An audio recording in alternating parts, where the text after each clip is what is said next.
Welcome back for another deep dive. Remember how this works. You give us a stack of fascinating stuff, and we roll up our sleeves and find the good stuff. The real treasures, the nuggets of gold. Exactly. That's right. And this time, we're digging into something you might already know. Oh, yeah. You bet. We're talking about the opening line of Dan Brown's Angels and Demons. Physicist Leonardo Vetra smelled burning flesh, and he knew it was his own.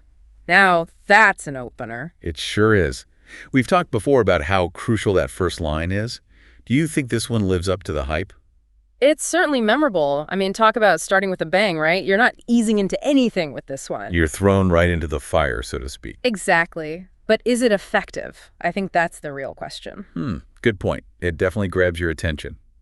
But does it do more than just shock you? Right.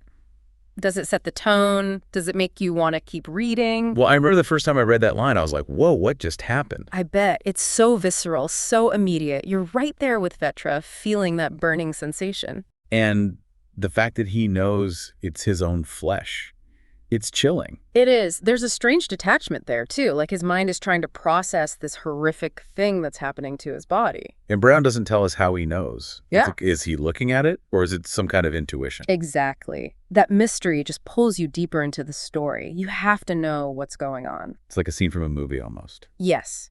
Brown's writing has that cinematic quality. Very visual, very action-packed. And I think that style really works here. It creates this sense of urgency, of danger.